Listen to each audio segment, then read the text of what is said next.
actually gay. Someone just told me I shouldn't be. And I was like, just for spite. Show you. You're like, and I'll be a Eurovision fan. Yeah. I'm Charlie Sohn, a screenwriter and journalist. I'm Agnes Reese, a pop singer and songwriter. And this is Mysteries of the Euroverse. On this episode, we're talking about Eurovision spin-offs. First, we deep dive into the differences between the Eurovision spin-offs that remain under the purview of the EBU, or European Broadcasting Union, and those that are commercially licensed. Then we talk to artist Riker Lynch, runner-up of the American Song Contest, as he takes us behind the scenes of the American Eurovision experiment. Finally, we sit down with John Carrion, the executive director of the New York City Gay Men's Chorus, and play a game examining the American Song Contest that we're calling Eurovision, Lost in Translation. We take a look behind the scenes at all the scandal songs and queens. So come along as we traverse all the mysteries of the Euroverse. All the mysteries of the Euroverse. Okay, we are back for another episode of Mysteries of the Euroverse. Magnus, what are we talking about today? Today, we are talking about spin-offs. What is it about Eurovision that makes it so successful? And is it really possible to replicate that? When you look at the EBU and you see that not even they can find a way, in most cases we're going to explore today, to replicate that success on any level, it brings up questions. The question going into this for me is what makes Eurovision special? Does it have to do with the time in which it was created? Does it have to do with the structure of the way it's run?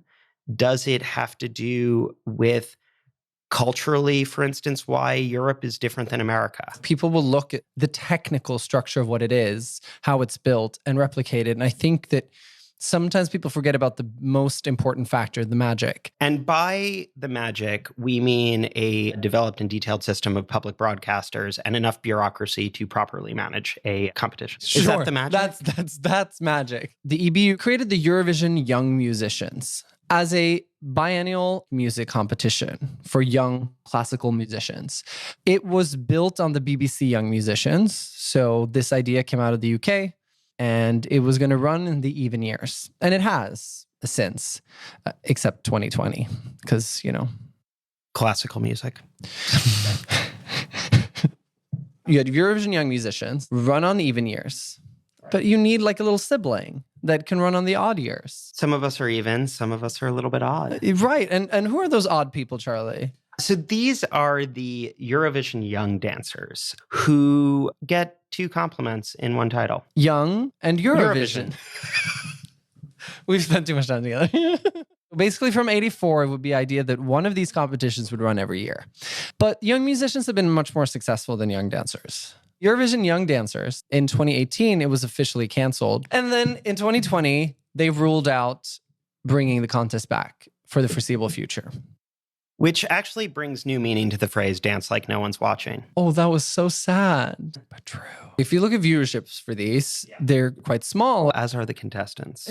Yes. This actually does go back to a thing that we talk about a lot, which is this tension in both Eurovision and the EBU between commercialization and this idea of we are an association of public broadcasters. We were founded with a purpose. You look at like a television program that is about elevating young classical musicians, and you're like, no one at Netflix is sitting down.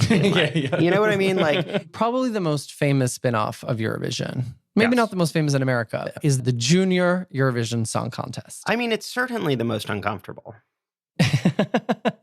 Once again, do we have another competition born out of one of the public broadcasters? This time, it's Denmark. So they create, based off of their qualifying competition to Eurovision, they create MGP Junior in the year 2000. It's a success. Then Norway and Sweden are like, we love this. So they also created their own junior MGPs. And then was the birth of MGP Nordic.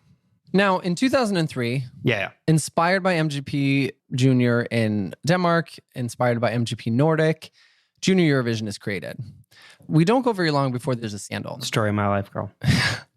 Sweden, Denmark, and Norway jointly pull out over concerns of the pressure on these young acts. This is the world's cruelest competition. 9 to 14, that's puberty. The entire point of this contest is, will this child's voice crack? They revealed last year that there's a new child protection protocol. That's what they were. Which is called auto-tuning in other countries. Yeah. Junior Eurovision has been very successful in many ways. If you pitched me all of these different shows and you were like, would Asiavision work? I'd be like, of course. Would Eurovision, except with children, work? I would be like, that is literally a 30 Rock sketch. We had Young Dancers, we had Young Musicians, and then we had JESC. All of those were under the umbrella of the EBU. You have cultural affinity, you have the same governing board.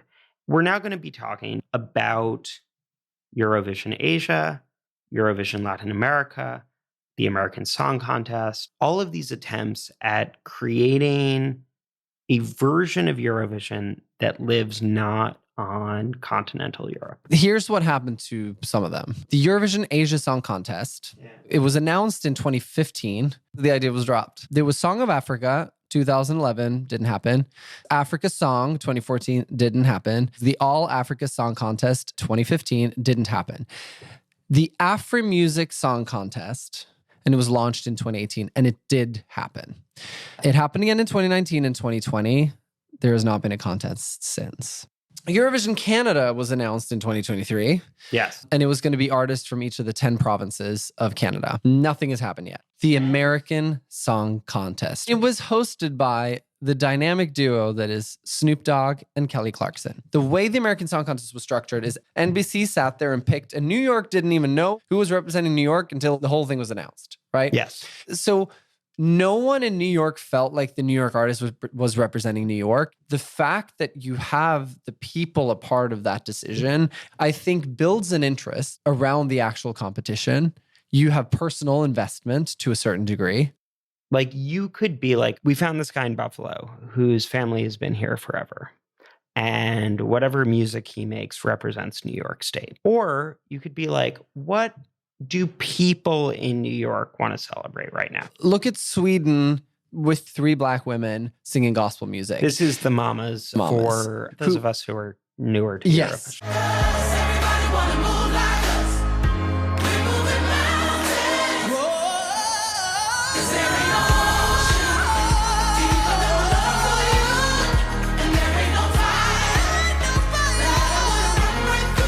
Someone can be like, wait, 3 Black women singing gospel music was representing Swedish culture?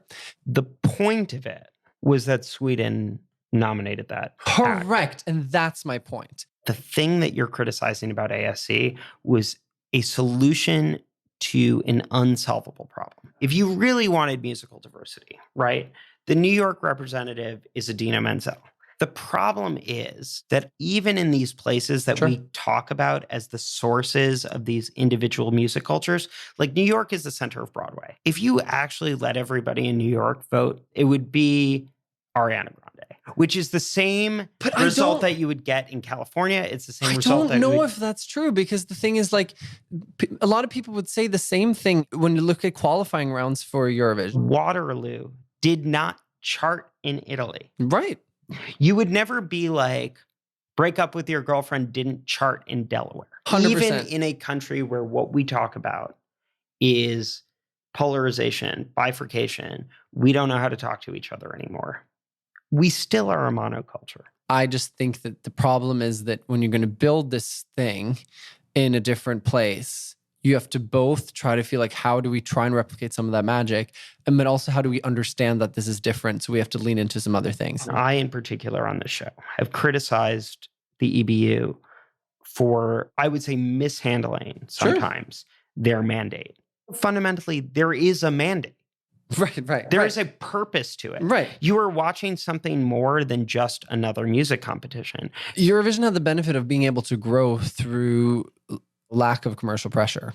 And I think that is actually really rooted in how commercially successful it is. There is something about the time period in which Eurovision was launched that I think there is a legitimate argument that maybe we've just missed the boat, right? There was something unique, I think, about the trauma of World War II, which was that understanding your neighbor suddenly became existential. If we don't understand each other, what just happened was Will like happen a again. lot of people died. These days, like we are experiencing a lot of division, a lot of tension. For people to come together, for people to start talking to each other, it almost needs to feel existential. Do you think we're going to see a successful spin-off of Eurovision? I think the hope is that Eurovision will continue to expand. As someone who loves Eurovision, it's a pretty stunted, limited cultural exchange. There's a lot of diversity, but to the extent that as an American, my investment in this is the diversity of pop music or music people listen to around the globe. It's like that little bit of me that like got the like taste of the gateway drug through Eurovision And wants you global want the big- vision. Oh, amazing. I mean, So I've always been open to as much expansion as possible when it comes to Eurovision. Yeah. And with that, I think we should get to our guests. First, we're going to be talking to Riker Lynch, who was a warbler on Glee, a runner-up on Dancing with the Stars, and most importantly for us, a runner-up on the American Song Contest. The American Song Contest may have only run for one season, but it featured a lot of really cool artists, both established and up and coming. Then John Carrion, the executive director of the New York City Gay Men's Chorus, drops by for a game about the American Song Contest, where he brings his knowledge of Eurovision and his years of experience working with multiple choruses to what makes an American Song Contest number work. You know, one of the spin-offs we did not get into in this episode was Eurovision Choir. Maybe we could pitch John to be on the judging panel. Oh my God, I love that idea. But before we get to our guests, let's hear a bit of Riker Lynch's second place American Song Contest hit, Feel the Love. And girl, I feel it. With every breath, the chance is wasted if you don't chase it. That's why we're staying up tonight like crazy. I feel the love right now. I feel the love right now. It feels so good to be alive. I feel the love right now. Let's make it last somehow. Don't wanna let this feeling die. Feel the love right now. Riker, thank you so much for joining us. Yeah, thanks for having me. You started out in a band with your brothers, R5. And then most recently, you've been releasing music with Riker and Beachcombers. Can you talk about those two artistic experiences and how they allow you to show different sides of yourself as an artist? I'm from Colorado and I wanted to move out to Los Angeles and I wanted to entirely focus on acting and making movies. But around the same time, my brother Rocky started teaching himself how to play guitar. And I was like, this is really cool. I just love performing. Pretty much anything in front of a crowd really lights my fire. Rocky starts sort of teaching me how to play guitar. And then Ross starts picking up guitar and we meet Ellington Ratliff at this performing arts studio. We got my sister to play keyboards, so we had keys. And then I got on Glee. And this is around the time where Twitter is just getting going. I go on tour with Glee and my Twitter starts blowing up because people figure out that I'm the blonde warbler. They also figure out that I have this band, R5. So the fans start crossing over to the band. I come back from tour. We play this show in the Orange County Fair and like 50 people showed up and we were like, this is nuts. This is crazy. I remember carrying my bass out on stage and people were screaming. Like we're just setting up and fans are cheering. It was so cool. And then right after that, my brother Ross gets on Austin and Ally on the Disney Channel. And we get full support from the Disney Channel. Hollywood Records signs us. And that is like 2012. And we do basically hardcore touring, making music as R5 until about 2018. And then my brothers, Rocky and Ross, started producing more of the music. And it kind of turned into this new thing. They kind of rebranded and transitioned into this world, which I still play bass for. I guess they probably just got more personal. I think the boys were going through a little bit more, struggles, darker times with their relationships or whatever. And I really didn't connect to the music very much. And I was missing this like upbeat positivity that I felt like I brought a lot to R5. So that's where I was like, well, I have all these songs in this tropical, beachy world that I wanted to put out. So that's where I got into with Riker and the Beachcombers. And now it's just Riker Lynch because I got on American Song Contest, which is the American version of Eurovision. I have a song called Optimistic. So that is like a huge part of my soul. It's like deep ingrained in me for whatever reason. I don't know if you guys use Spotify, but you see the Spotify Wrapped and it tells you like who your favorite artists are.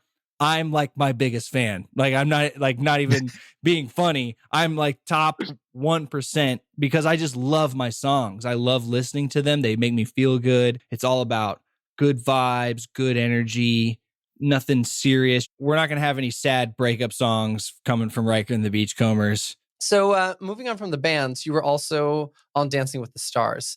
How did that experience, compare to your American Song Contest experience? So I did Dancing with the Stars in 2015, and then American Song Contest was several years later. I had so much dance experience from Glee. I was like, this is not going to be too hard. And I was so wrong. It was so hard. Like physically, it was just draining. I remember being like week 6 doing the tango and just every inch of my body hurt. My wrist was killing me from all the like leading of the body. I was like, if I go home, I'm fine with that because I'm so tired. And I didn't go home. I went all the way to the end. So that was much more physical. It's like 10 weeks basically. American Song Contest, 3 episodes. Easy. You hosted the World Choreography Awards. The first one was so fun. There was no teleprompters or anything, so I literally had to be memorized. And I had done theater before, so that was just kind of like memorizing lines, and I had a blast. Like Kenny Ortega was there. He actually offered me a part in Rocky Horror Picture Show right after that, but I was going on tour with R5, so I had to turn it down, unfortunately. That's amazing. Yeah, that would have been cool. But so maybe in another universe, or should I say Euroverse? Oh, there you go. Oh my God. There we go. Already doing our promo. Yeah, I was going to make the same joke. What inspired you to apply for the American Song Contest? And can you talk about what it was like when you found out that you were in? This is a fun story. You know, the casting is going around the world trying to find their person for Colorado. And they want my brothers to do it. So I would have been on the show playing bass for them most likely. But they're going back and forth. And at the last second, my brother's like, you know what? We don't want to do this. And so my manager pivots and says, Riker, what if we pitch you for the show? And I'm like, absolutely. There's a crowd, live television, sign me up. I was told I was going to do the show like 3 days before like the first production meeting, I think, where they had all the artists. We had a huge Zoom and all the artists were on board. So it was a quick turnaround. My acting manager actually at the time, it was so fast I didn't have time to like inform them about it. So they found out that I was on the show on Instagram. They weren't very happy. Oh my God, that is incredible. Yeah. When it comes to Feel the Love, did you have that song already, or was that like post getting cast? Oh, that was completely post getting cast. I got on the show and I had a handful of songs, and I got on a phone call with Andreas Carlson and my manager, and Andreas was super excited. I basically told him what my vibe was, and he was fired up. And basically he went off and got all of his top tier songwriters together with like Desmond Child and Jimmy, and they basically just sent me back the melodies.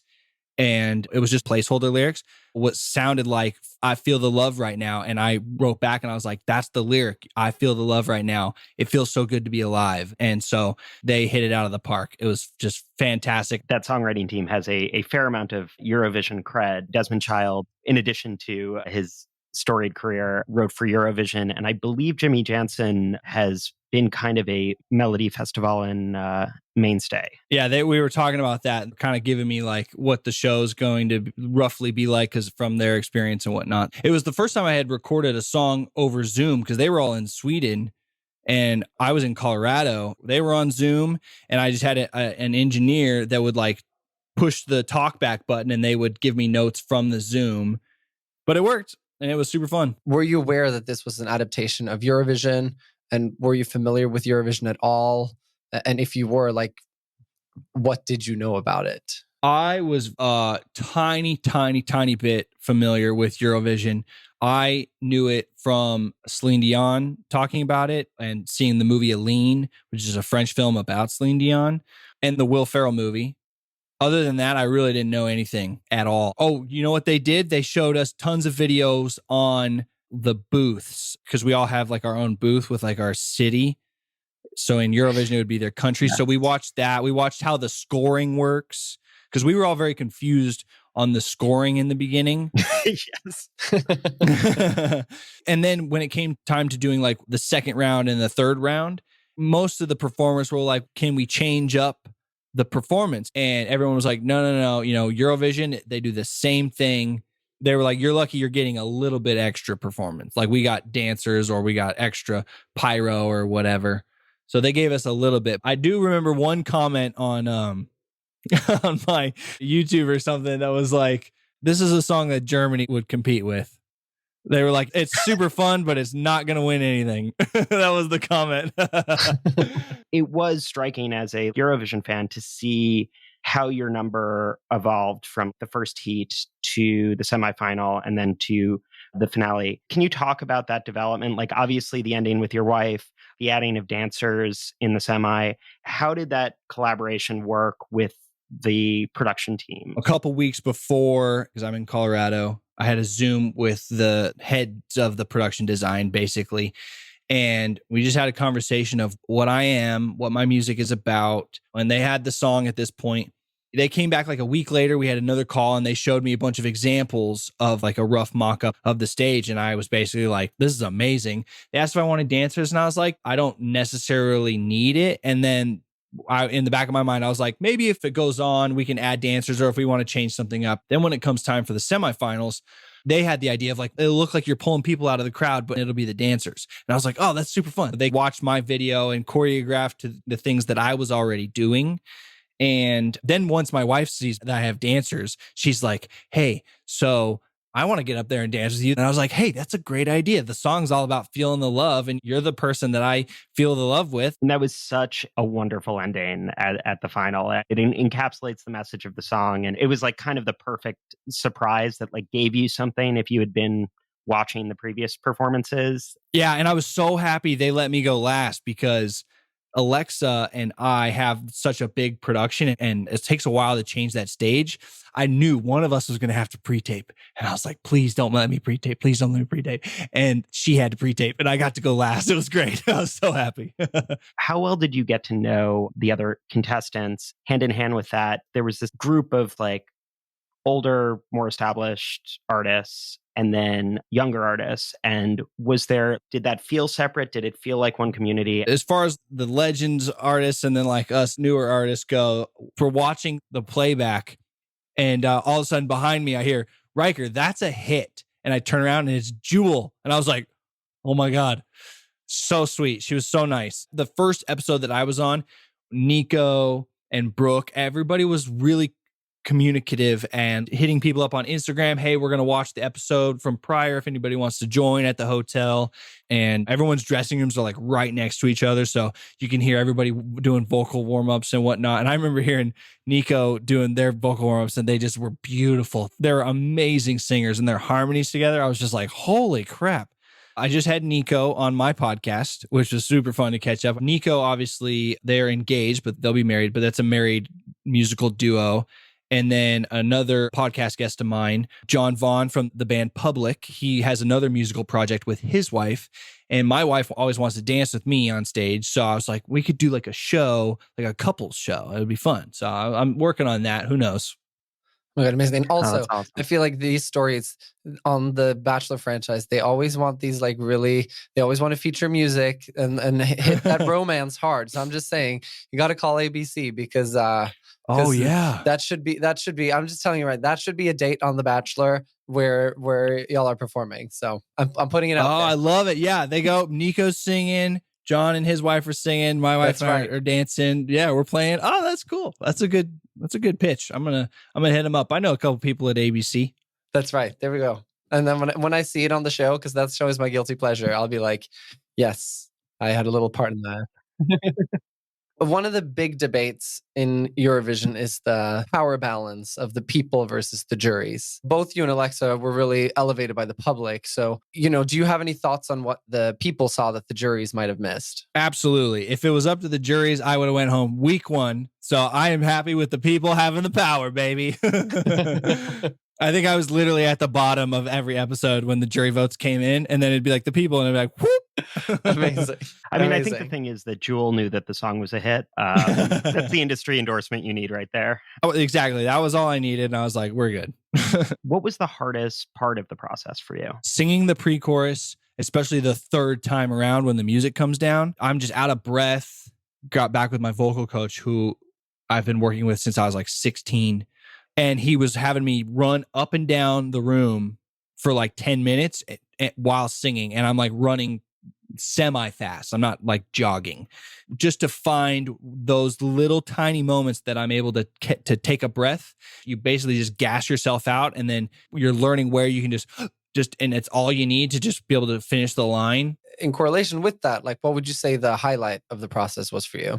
Oh, highlight dance with my wife, for sure. Also, everything that was going on with COVID, we had to like test, and everyone's got to wear masks and everything. And my mom at the time, she's still going through cancer treatment, but she was going through like pretty heavy cancer treatment. So she didn't get the vaccine. We had to get doctor's notes and like everything just for her to be able to come to the finale. So that meant a lot to me that we were able to work that with the health and safety and everybody. And so she got to be there with my brothers. Also, having my sister on stage, all of them with me. My brother-in-law played drums for the first show. There's a lot of highlights. I have to ask, what are Kelly Clarkson and Snoop Dogg like? Do you have any great fun question. stories involving Snoop Dogg is exactly how you think of him. He's not putting on a show. He's so smooth. He like glides across the floor. Like, I don't even think he's walking. He's like hovering. My mom was there, and I'm like, Snoop, this is my mom. And he gives my mom a big kiss on the cheek, and he's like, nice to meet you. He was so great. He's so funny too. And Kelly was so sweet. She loved my sister. She was like obsessed with my sister. They may have become best friends. They might be texting buddies right now. And it was funny to watch the stand-ins kind of try to have their cadence of like how Snoop talks. And it's just like, he's just got such a special thing that it's really hard to imitate. Can you tell our listeners a little bit about both your filmmaking and the podcast, but also if you could give us a little bit of how those interact for you? So basically, I have Glass Half Full with Riker and Bobby, my really, really good friend who's a comedian, Bobby Ulrich. And the podcast is fun conversations while we're having a beverage, whether it be a cup of coffee or a cocktail. And we like having guests on to share what they do to have positivity in their life and good energy. And as far as filmmaking goes, directing movies is just really, really deep in my core of what I truly love more than anything. I made this little short film called Lift Me Up, which you can watch on YouTube, just to see if I could do it. I was like, I don't know, maybe it sucks, maybe it doesn't. And so it was like, oh, this was super fun. And then I had this idea for Aliens on Halloween. I just thought it was a funny concept. And I took that to the film festival circuit. We got into Cannes, and it was like, people like this and people are reacting to it. I just like entertaining people. I want people to be able to escape from the world for a little bit, whether that's through my music, through the podcast, through the movies. That's a perfect place to wrap. Riker, thank you so much for this. Thank you so much. This has been a Thank really you guys. Yeah, this was awesome. Thanks so much for having me. Great stuff. Great questions. I thoroughly enjoyed it. Thank you. Euroverse. One of the most troubled Eurovision spin-offs was the short-lived American Song Contest, produced by Eurovision producers Christer Björkman and Anders Lenhoff, and with Kelly Clarkson and Snoop Dogg hosting. The show featured big names and upstarts alike, but somehow failed to capture that special Eurovision magic. To help us explore why, we are here with John Carrion. John served as the chairman of the London Gay Men's Chorus from 2013 to 2017, and then has been with the New York City Gay Men's Chorus since October 2021. Welcome, John. Thanks so much for having me. I really appreciate it. As you said, I'm the executive director of the New York City Gay Men's Chorus, but definitely here in a personal capacity, so all opinions are definitely my own. Well, we will be polling all of the members of the New York City Gay Men's Choruses to see if they agree with your song choices. John is also a major Eurovision fan, which is important for this game. We're going to ask John to use his knowledge of Eurovision to judge these numbers from the American Song Contest. We're then going to talk with John about how we feel these songs would have played at Eurovision. Hopefully through that, we're going to get at exactly what's missing in the American Song Contest and maybe move towards a sort of understanding of what goes wrong when Eurovision tries to export itself. But before we get to that, John, what's your relationship to Eurovision and how did you come to it? So in 2017, my partner, we had been together just a few months, and he said to me, so you know, almost sheepishly, I really love Eurovision. I was like, that's great. Oh my God. He really came happy. out to you. That's He came so out. sweet. And, it was really nice. It's like, to be clear, I am straight. Yeah. But I really love Eurovision. I hope that's okay with you. Anyways, the next year comes around and he says, we have a whole group of friends going. And we just have a blast. Like, it's so fun. You know, people are getting drinks, having a good time, meeting strangers. I totally get why people love this now. What do you know about the American Song Contest? If anything. Yeah. I remember seeing the signs for it in the subway, and I was like, I should watch that. And then I did not watch that. It's kind of wild how it just came and went. Yeah. Even though you have Kelly Clarkson and Snoop Dogg. Right. Macy Gray, Jewel, Cisco. Oh, wow. I didn't even know that. Well, I think they were really trying to prove the point that what separates Eurovision from the average television competition is that established artists are part of it. Like, it would be really weird if suddenly Idina Menzel was like, I'm going on America's Got Talent. Okay, so you're going to click the first clip. And I will say, after talking about Eurovision so many times, there is something about the sentence I'm about to say. No, I wrote it and I laughed. First, representing Connecticut. Sure. Mm-hmm. We have Michael Bolton with Beautiful World. Wow. Okay.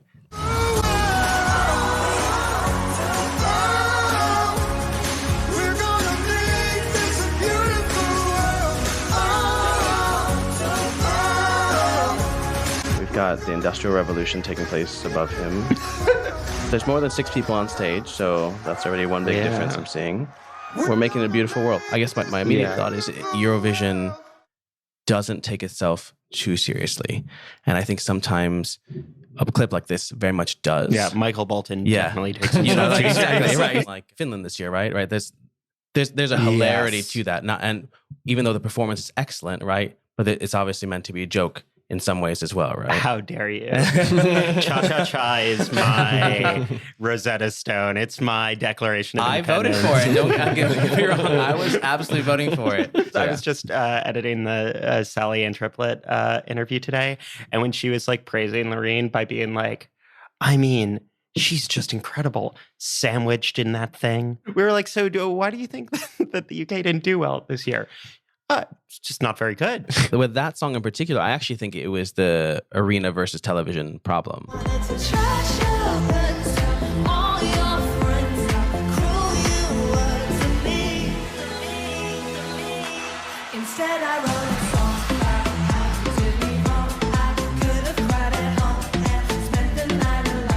Because when you listen to it and watch it, I just don't think the vocals are as clear as they were in the arena. That's right? true. But I also think they staged it as if she was like Beyonce, right? The big photos of her. But the challenge of Eurovision is that even if you're a big star, most people who watch you are seeing you for the first time. Right. If we don't know Mae Muller enough, that like that's not going to sell it to me. Because I also think that lyric is really good. Oh, the opening lyric is so great. It's the same thing in a totally different way that happened with Taya and Selena's Who the Hell is Edgar? Oh my God, you're such a good writer. It's not me, it's Edgar. Who the hell is Edgar? There's a ghost in my body and he is a lyricist. It is Edgar Allan Poe when I think he can resist. Yeah, his brain is in my hand and it's moving really fast. watching the music video for both. It like supported the narrative of the lyric. So you then ended up listening to the lyric and watching Mae Muller's performance. As much as I love that song, I was like, I don't understand. People like us will listen to the songs beforehand, but for most people watching, it's the very first time they've ever seen that song. The thing that really supports that is like Taya and Selena did really well in the semifinal televote, and they just didn't do well in the grand finale televote when normal people to tune in. Normies. Yeah. But speaking of doing well, How well do we think Michael Bolton did? So we're asking, did it make it to the grand final? I'm going to say yes because it was Michael Bolton. And you are 100% correct. Yes. You are? He finished 7th overall in the top 10, which the entire finale is 10. So, sure, but sounded better. Now, which land area are we representing next? So representing the great state of Ohio, As one and does. also representing in so many ways my heart, we have Macy Gray with the song Every Night. Have you seen the state of Ohio?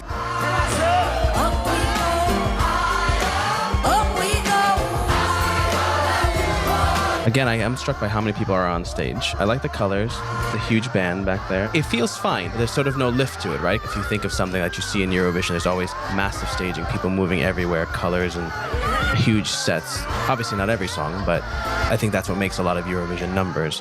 Whereas this one sort of, it just sort of ends. Actually, the stage design of Eurovision is such a huge part of what makes it great. And this feels very much like it's in a theater. Right. The back of the stage does one thing, which it opens up. Right. And And that's it's also such a classic thing I think we see from the Super Bowl as well, that when we try to build size, it's like add more people, add more people, add more people. The reason I think you get hamster wheels and burning pianos and all that is you go, I can't bring 100 people on stage, so I have to find other ways to get size. Yeah. Now, Macy you Gray. listen to Macy Gray with Every Night, but the question is, did her performance make it to Every Night? This one, I'm actually going to say no. It was quite a bit less impressive to watch than even the last one. So my guess is no. You are Girl. absolutely correct. Yes. She did not even make the semis. Wow. So moving from Ohio to Oklahoma, this is Alexa with Wonderland.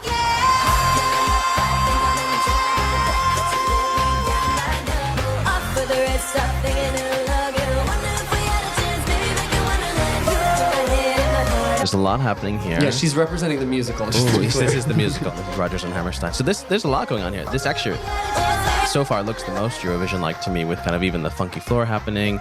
There's lots of lights going on. There's great staging here. Has enough of a pop beat. You got kind of the star. Wow, what kind of finish there. So this one feels most like Eurovision to me, actually. That feels like it would have done really, really well, like extremely well, would be my guess. So I'm guessing that made it to the grand final. Oh, you are nailing it at this game. Yes. Yeah, it's 3 for 3, baby. Won the competition. There you go, see? And I think there's something like great about the fact that you identified this as the most Eurovision act, because that was kind of my feeling while I was watching these. Right. It's dynamic. Agreed. It's surprising. The staging has the size and Right. lift to it that a Eurovision act Yep, does. absolutely. Eurovision itself, in 1956, obviously it wasn't this because it couldn't be, but it took some time to gain momentum. That's true. And a lot of it happened even in the last few years. So this is Maryland, Maryland. represented by Cisco. The song is called It's Up.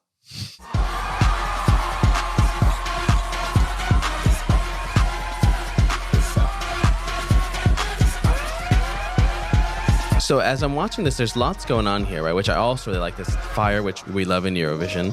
I can't get over how many people are on the stage, but it's big. There's lights. There's a lot going on here. This feels like it would definitely have gone to the grand final. The song itself feels fine. It's middle. Yeah, exactly. It's definitely not up. It's the same joke. Oh, see, 2 ways you could make that joke. So the conclusion, I just want to make sure I don't misinterpret any answers here. I think it would have gone to the final, this one. So this one is the isn't- first incorrect one done. It failed to make the semi Really? too. Oh, wow. Really? I'm surprised by that, actually. Yeah, as someone who has like a lot of goodwill towards Cisco, Yeah, I I'm found this surprised. very disappointing. Do you want me to re-record that where I get it right? Do you want to? Yeah, I think it probably didn't even make the semis, is what I would guess. Yeah. Oh my God, you like were 4 so in a row. right. Yeah, that's so right. And now we're moving to the Jewel of Alaska. Jewel, Right. with the story. Better than she would have dreamed, but that's not the end of the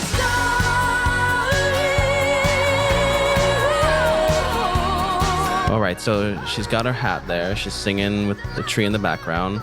Obviously going for something ice theme there with all the white. That would be my guess. Well, she's The Alaskan nature. Got some pyrotechnics. I want to say that this did not make it because it just isn't giving me much of anything. It feels very bland. But then I feel like you're going to tell me it absolutely did make it. I'm going to go with my instinct. I'm going to say it did not. I mean, and John, what we learned constantly on this podcast is stick to your guns, be yourself. The message of Eurovision, you're 100% right. This did not make the semifinals either. Right. Okay. We are coming to our final song, which is Tanel. Mm-hmm. She is representing American Samoa with the song Full Circle.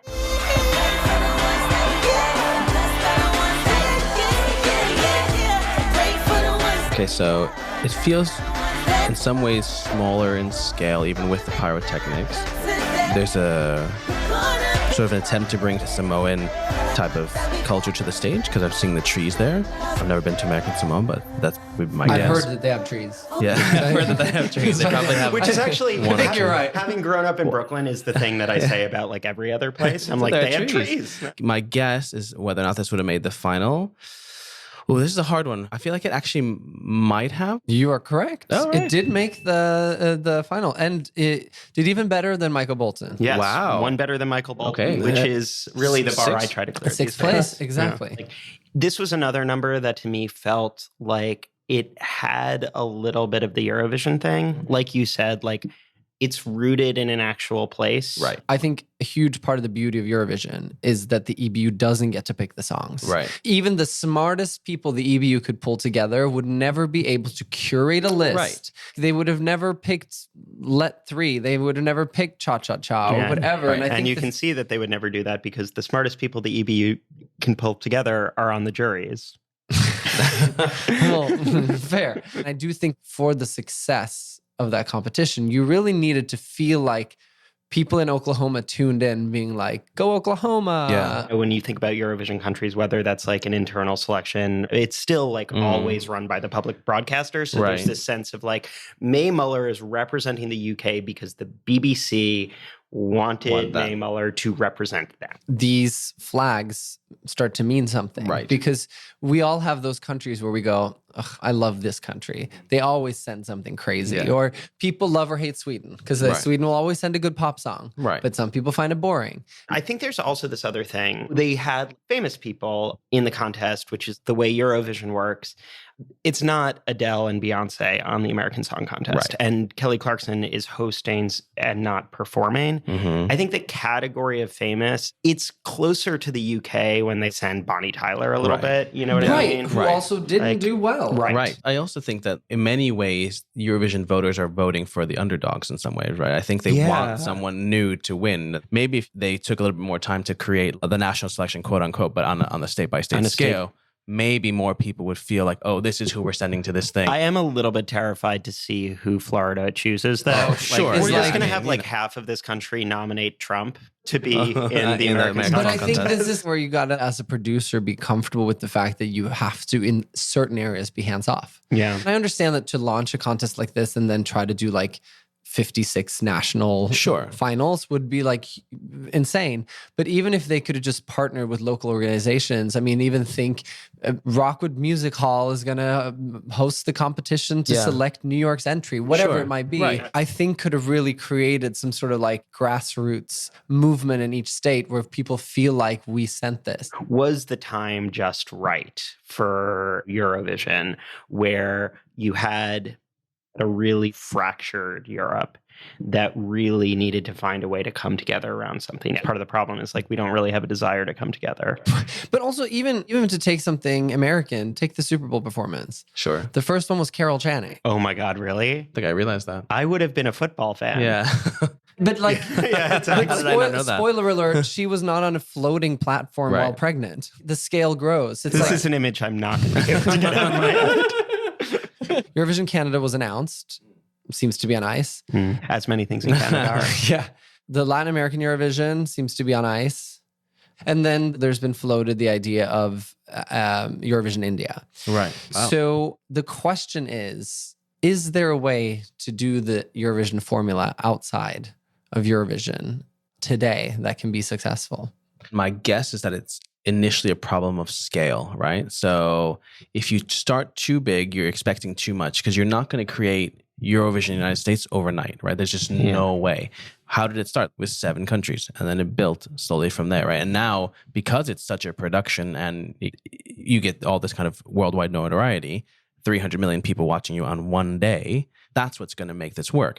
So I think if you're going to create it, you have to do it small. It's almost like you start with the tri-state area. Exactly. I was literally about to say like the Northeast, and then you start to build that out. That makes a lot of sense to me. I think that Indiavision feels like probably the one that would be the easiest translation from Eurovision, just because different languages, different ethnicities. I was in Jaipur in India, and I went to see, it was a Bollywood movie, but it was in like a giant theater. The movie was in 4 different languages. Wow. Everyone was transitioning back and forth between languages. Weirdly talking about it now, it's like the closest thing to the Eurovision experience that I've had. Right. Everybody is enjoying the same piece of art. And even Eurovision songs in Serbian or Ukrainian are still designed to communicate to people who don't speak the language. So I'm going to put my money on Eurovision India or Indiavision. I think that's a really key point of Eurovision, right? It's like, so I go and I listen to a song in Italian, not speaking Italian. I can know that I can enjoy that song. You hear people trying to repeat the words who are just doing it phonetically, which is great, right? You will not get that really in the American Song Contest. I think the thing is that if American Song Contest was going to be successful, it's not going to have the same cultural exchange as Eurovision. Correct. Right. But I do think that when we see what this sort of the feeling of being a flyover state in the US and ignored in the media and all that stuff, I really think there was an opportunity there to make the smaller states, more rural states, feel like they had this television show where they got to send something of theirs. Right. I love how in this, it's like the Dakotas are the Balkans. Well, but in some ways they are. But that's the thing. Even when you look at Europe, right, there is this sort of element of that Western Europe has much more access to the world's pop culture than the East has. Yeah. There's never a world where prime time on BBC, there's going to be a song in Serbian if it wasn't for Eurovision. Right. And then suddenly you find that that song in Serbian is charting outside of that. Yeah. Let these states, however it makes sense, pick their artists themselves. Sometimes you're going to find silly things. And once in a while, there might be an artist that's actually having some good traction. In Eurovision, everybody's on the same playing field, no matter where they are in Europe or what sort of political status, right? And you often see an inversion where you'll see places like Moldova and Serbia at the top, and then the UK and Germany at the bottom. Right. But Eurovision does have this sort of dual identity, right? Like big commercial festival. It's also run by an association of public broadcasters.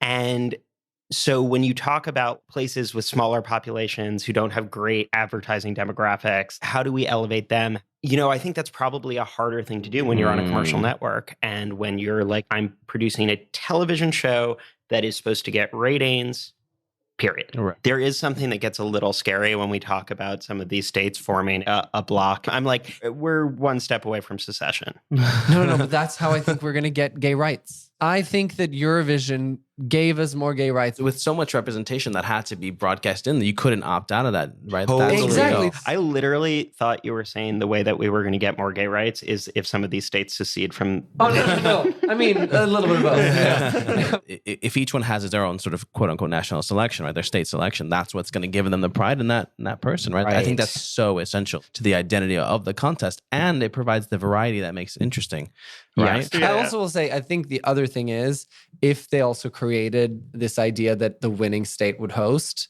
the idea that it could bring a ton of money into the state, financial incentives are important too. It's true. I think that's the conclusion, that they basically need to do a season 2, but they need us on the production team. John, thank you so much for joining us. Thanks for having me. This was great. And I can't wait for us to get working on season 2 of the American Song Contest. Yes. Amen.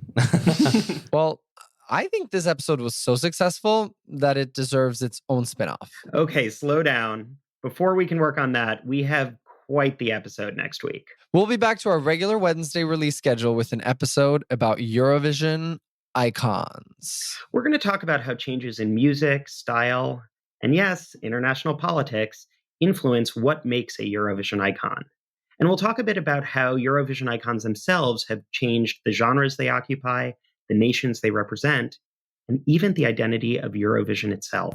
This episode is going to be a very special treat, as we've got not one, not two, but 3 Eurovision icons coming up, all who have made it to the contest multiple times. Elisabeth Andreasen, or Bettan, who in addition to being a contestant in Eurovision 4 times, representing Norway and Sweden, is one of only a few performers to both win the contest and also place second in a completely different year. Then we've got Ireland's Linda Martin, who I'm basically obsessed with at this point. She also shares the distinction of being one of a few performers to place both first and second in the contest. We also talked to Senhit, who represented San Marino multiple times, making it to the finale with a song featuring Flo Rida. And even more exciting, Charlie, this is the first time we were able to interview a Eurovision artist in person here in New York City, baby. Yeah.